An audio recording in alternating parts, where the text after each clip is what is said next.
It is absolutely rare to find a masculine father figure and a feminine mother figure living together as husband and wife in today's day and age. Think about it, bro. What do we constantly see in today's era? Men are suppressed. Boys were taught to be more feminine and more in touch with their feelings. They were taught to be more submissive. Now, clearly, that obviously messed up with their natural wiring in their head, right? Before all that conditioning, if you're a guy, you'll know that you were adventurous, you were playful, you were naughty. But after that conditioning, it all changed. Females were and are still encouraged. They are encouraged to be, and it's not a bad thing. I'm just stating what's happening. They are encouraged to, stand up for themselves, encouraged to be more masculine, more you go girl, you work hard, you don't need men, etc. etc. They're encouraged to be more masculine from childhood. And men are more pressed and they're just put down and down and down. Now that is exactly what aids in crime, in rapes, in everything you can just think of. When you encourage men to be in touch with their feelings in this new age and era, their feelings of negativity, of rejection, of sadness, their stress, constant anxiety. So when you encourage men to be more in touch with their feelings, what do you think is gonna happen, bro? Obviously there's gonna be crime, there's gonna be robbings, rape, etc. All these things cause men not to be in their daughters' lives, not to be in their sons' lives. And sure, a mother can raise a child on their own. Even if the mother is more masculine than the usual woman, they're still fundamentally feminine, bro. They're still females, right? This is how we see that mostly in the western side of the world. I'm not sure about the Asian sides. I'm sure they're more strict with their things, but this is where we see in couples, right, in relationships, we see there being two men in the relationships, two women in the relationships. And I'm not meaning gay or whatever. I'm saying men are encouraged from childhood to be more feminine. Women are encouraged from childhood to be more masculine. So this is where you see an imbalance.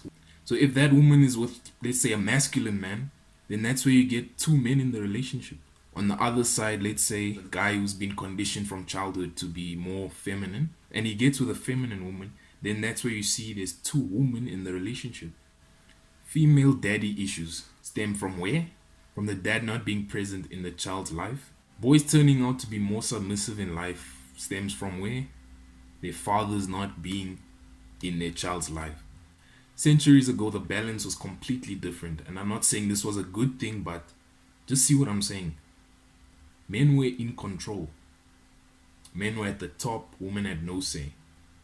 So I could say that maybe that's the reason why men in nowadays are put down. When you put men down, right, the intention is to make them more submissive so that they won't be rulers over women like back in the past. The intention of putting men down is to make them submissive and to reduce crime and aggressive acts. But on the contrary, putting men down is the cause of many of the violent acts.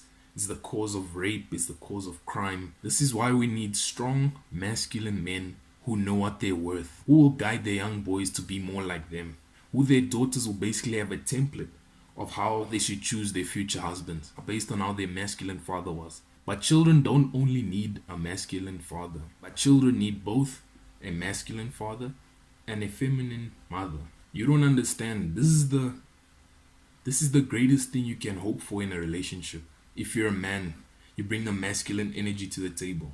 You'd want nothing more than a feminine woman who would think about you all day, who would be submissive towards you, who would support you all the way. And on the other side, if you're a feminine woman, there's nothing more that you'd want than a masculine partner, a masculine man, a man who focuses on his goals, a man who strives towards his goals and ruthlessly dedicates each day of his life to accomplishing those goals. Watch my previous videos of where I touch on masculine energy and feminine energy. Links will be in the description.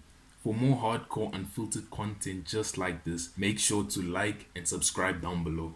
Now my dad has passed away, but I can assure you, bro, when he was alive, he was the most masculine man that you would ever see, bro. Like, he got respect from every single person. He was tall, he was big, he was strong, he was masculine. Now, what a privilege I had to have such a masculine father.